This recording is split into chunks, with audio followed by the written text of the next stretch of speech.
যে করব ধোকা রেসিপি। ধোকাটা কি করে করব সবটাই তোমাদের দেখাবো। এই দেখো ডালটা বাড়ছে, আমাদের তো মিক্সি নেই, দেখো সবটাই তোমাদের সঙ্গে শেয়ার করব।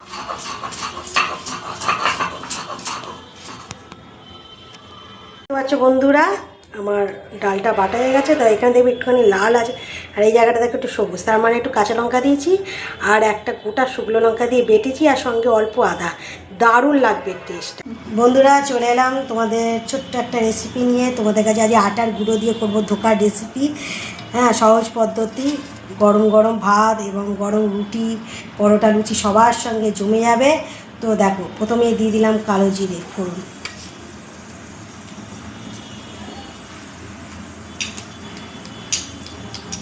একটু হিং ফোড়ন।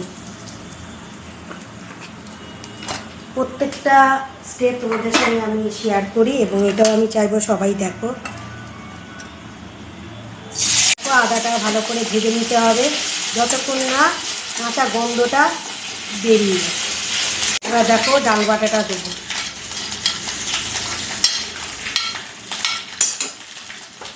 ডাল বাটাটা তখন একটুখানি নেড়ে নিই।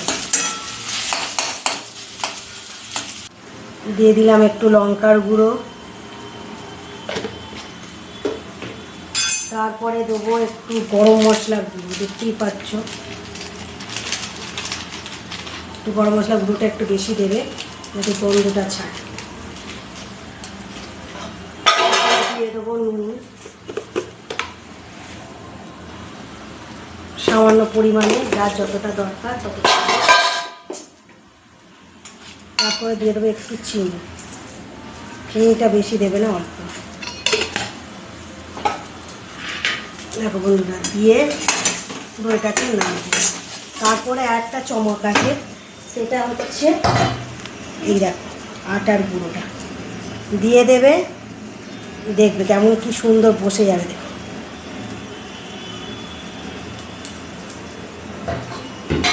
এটাকে সুন্দর করে তোমরা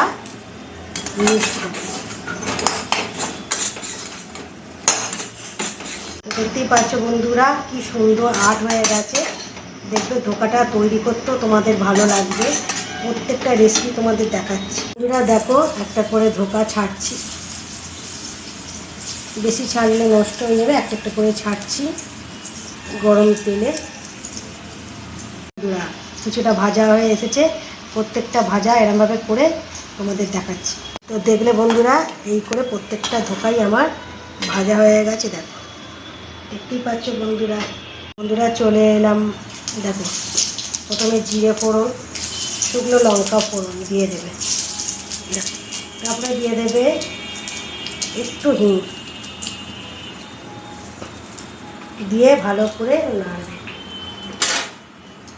নেড়ে এই যে এখানের মাঝে আদা,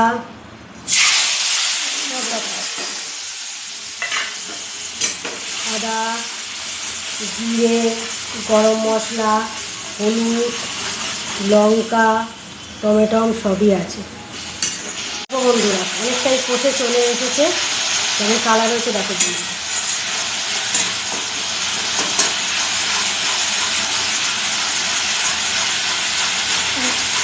যত নাড়বে তত গন্ধটা বেরোবে, কাঁচা গন্ধ। সামনে দিয়ে এবার এই আমার আলুটা সেদ্ধ করাই ছিল, আলুটা দিয়ে দেবো। এই আলুটা সেদ্ধ করা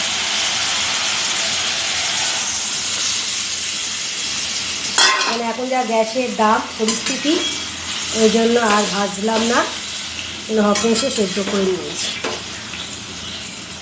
তারপরে আস্তে করে আলুটা একটু সেদ্ধ হয়ে গেলে, তারপরে আমি ধোকাটা দেবো। পাচ্ছ বন্ধুরা তরকারিটা আস্তে করে ফুটছে, নামিয়ে নিয়ে ওপরে ধোকাটাকে দিয়ে দেবো। কেন ভেতরেই যদি আমি ধোকাটা দিই তাহলে একদমই নষ্ট হয়ে যাবে আর গুঁড়ো গুঁড়ো হয়ে যাবে। এরমভাবে ধোকাটাকে সাজিয়ে দেবে, দেখবে আস্তে আস্তে ওটা বসে যাবে। দেখো কেমন সুন্দর কালার হয়েছে। দেখো এ দেখো এখানেও দেখো কেমন কালার হয়েছে বন্ধু। তো অবশ্যই রেসিপিটা দেখবে আর কেমন লাগলো অবশ্যই কমেন্ট করবে।